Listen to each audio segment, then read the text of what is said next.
O Tribunal Europeu dos Direitos Humanos exige que Moscou tome medidas para proteger a população civil ucraniana e permitir a sua evacuação.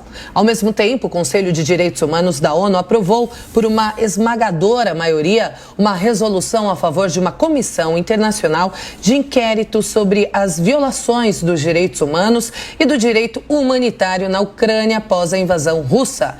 Vamos conversar agora sobre toda essa situação com o professor de Direito e Relações Internacionais do CEUB, Danilo Porfírio de Castro. Professor, bom dia, seja bem-vindo ao Jornal da Manhã. Uma satisfação estar com vocês, Kalino, William, comentaristas, saudações. Professor, já começo, iniciou a entrevista justamente para entender quais são as violações de direitos humanos que sofrem os ucranianos hoje. Na verdade, o que acontece, meus amigos? Primeiramente, como eu estava falando recentemente, nós temos, Amanda, uma guerra propriamente moderna. Uma guerra, William, pautada na ideia de vitória pelo esgotamento logístico. No final do século XIX, Kalina, muda-se o panorama da guerra. Existia até então uma ideia de que o inimigo era o inimigo fardado, o campo de guerra era o espaço específico de conflito e se vencia força com força. Entretanto, a partir do final do século XIX, e aqui a referência eu sempre coloco a Guerra dos Boers na África do Sul, nós vamos perceber que a guerra agora é uma guerra dentro de uma mentalidade produtiva, capitalista. Eu tenho que destruir o quê? As forças de trabalho e produção, que alimentam a maquinária. Então, o que acontece? A cidade se torna exclusivo campo de batalha. E qual é a violação em consequência disso? Nós vamos acabar transformando o civil, o inocente, em inimigo. Ele é a principal vítima. Ele é o quê? A principal o quê? Vamos dizer, a principal peça vitimada nessa questão. E aí o que acontece? Nós temos violação de direitos fundamentais, a começar pela segurança e pela vida. O direito a questões fundamentais como privacidade, intimidade, o direito de habitação e ir e vir vão o quê? Para as cucuias. Então, basicamente, os direitos fundamentais de primeira geração, que são os direitos à vida, à liberdade, à saúde, à integridade, estão o quê? Postos em risco, sem contar as questões de direito político e assim por diante. Então, professor, e aí, baseado na sua análise, a Rússia nunca teve esse direito de guerra, mas agora ela apresenta a sua defesa em função das ocupações, falando que justamente dentro da Ucrânia nós tínhamos crimes contra a humanidade. Então, esse é o momento de ambos os lados apresentarem as provas em função desses crimes de humanidade para a gente poder levar isso para o Tribunal Internacional. E como um Tribunal Internacional vai conseguir julgar com tantas divergências uma situação tão delicada quanto essa? William, você nos trouxe aqui diversos problemas e que eu tenho que ser muito sincero com vocês. Primeiramente, o Vladimir Putin, o presidente Vladimir Putin, ele utilizou de um estratagema de contenção, de expansão do espaço europeu e da OTAN naquilo que o staff russo considera o seu espaço de influência tradicional, que é aquela região que eu vou aqui só pautar a parte ocidental, que é o quê? Geórgia, Azerbaijão, Armênia, Ucrânia, Belarus, que são o quê? Antigas repúblicas soviéticas e, Kalina, bem anterior, pertencentes tradicionalmente ao Império Russo, de tradição russo-ortodoxa. Então, esse é o primeiro ponto. Quando há o fim da União Soviética e a autonomia, a soberania desses países, Alguns deles continuam a ser sujeitos à questão do quê? Da primazia, da influência política russa. Outros, como a Ucrânia e a Geórgia, buscaram uma aproximação com a Europa e o Ocidente. O que acontece? O estratagema utilizado, Amanda, na Geórgia é a mesma da Ucrânia.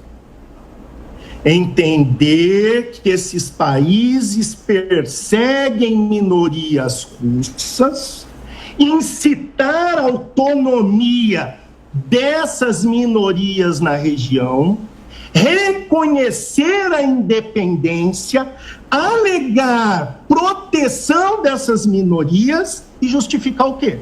Uma invasão. Professor, perdão. Não, pode diga, Thalina. Não, pode concluir o raciocínio.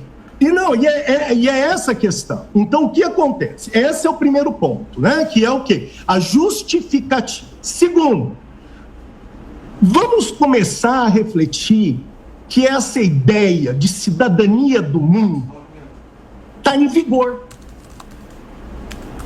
O modelo de direito internacional, William, ele é pré-contratual. Não existe um contrato social internacional onde há uma uniformização normativa que sujeita estados e cidadãos. Então a soberania prevalece. A soberania ainda prevalece. Lamento, nós brasileiros temos esse sonho, né, inspirados na utopia europeia, mas isso não existe. Primeiro, os tribunais internacionais, eles não têm poder cogente efetivo. Só tem poder efetivo a TPI, né, o Tribunal Penal Internacional. Os tribunais penais de exceção, que são criados especialmente, como o caso de Ruanda, Uganda, Burundi, só acontece, só tem poder efetivo quando, primeiro, nós temos signatários, que se sujeitam às regras do jogo, e quando esses signatários são fracos.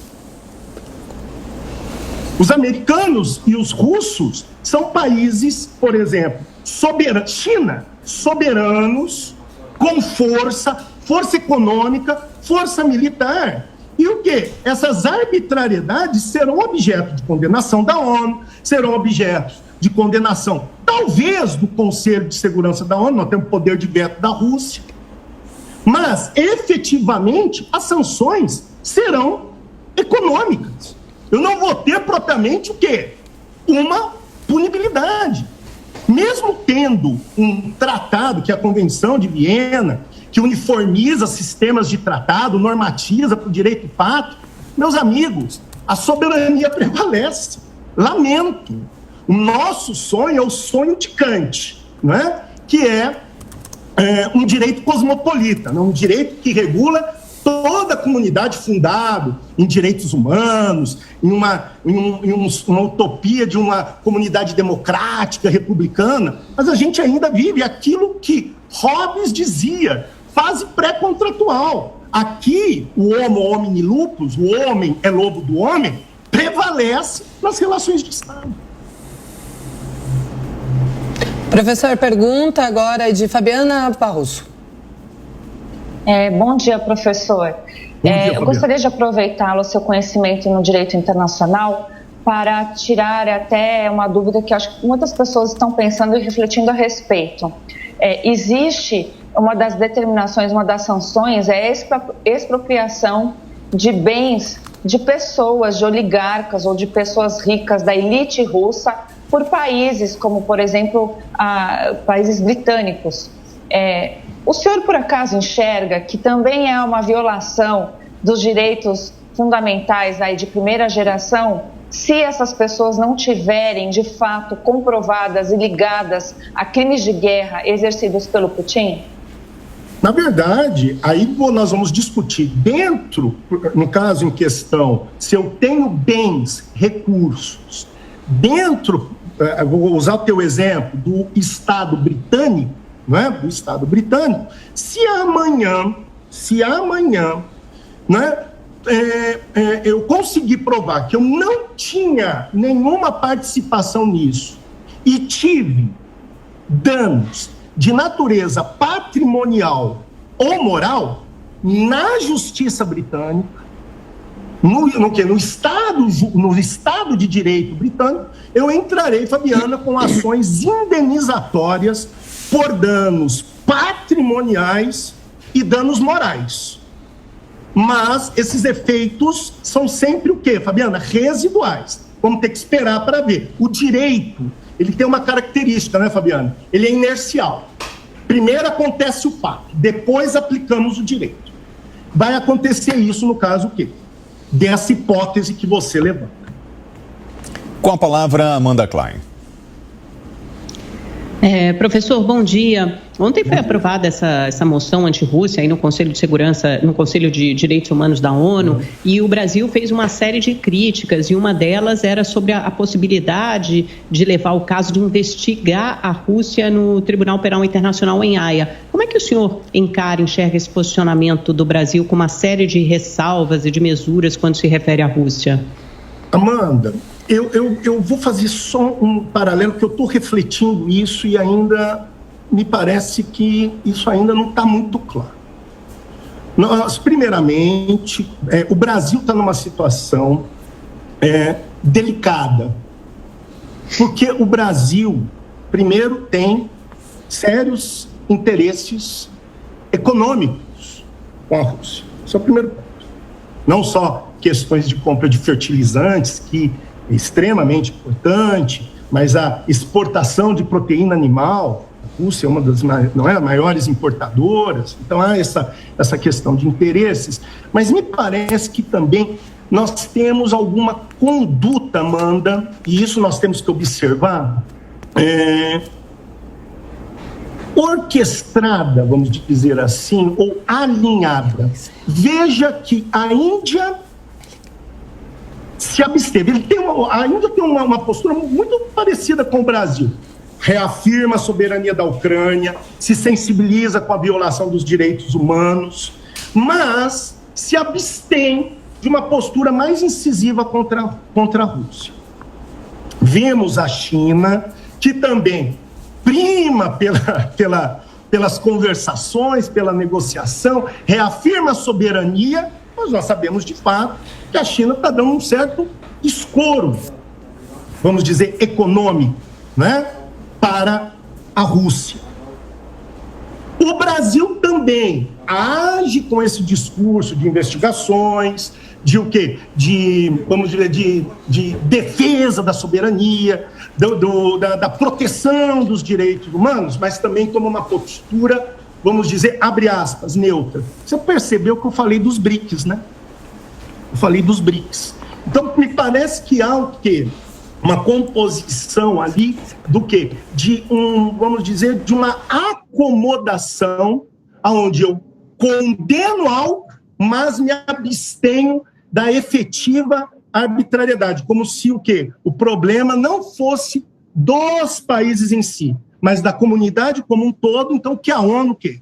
Busque investigar, que as comissões, o quê? Busquem averiguar e tomem as providências que eu já expliquei para você, que são mitigadas sobre essa questão, Amanda. Então, professor, tudo bem. O objetivo agora é cessar as agressões, restabelecer a paz dentro do território ucraniano, se é que isso vai ser possível. Mas eu vou fazer uma pergunta muito objetiva ao senhor em relação ao direito. E os efeitos desta guerra? Quem vai pagar essa conta? Porque assim, a inflação está subindo no mundo inteiro, nós vamos ter escassez de produtos, estamos pagando mais caro, estamos gastando uma fortuna com reuniões, com mobilização de tropa, com aviões abatidos, com as vidas perdidas. No final, quem paga essa conta no dinheiro? Eu, você, Amanda, vocês todos aí, a comunidade, esses que eu estou vendo aí em tela, o homem comum, é o civil. Eu volto a insistir, William, você falou, olhar sobre o direito. O direito internacional é um proto-direito. Ele não é direito propriamente dito. Não há um poder central cogente. Não há uma certeza clara de punições. Crime de guerra, podemos identificar. Eu quero saber quem vai ter autoridade o quê? De cobrar essa responsabilidade de uma potência nuclear. E de um líder que tem o quê? O controle o quê? Do botão e das ordens.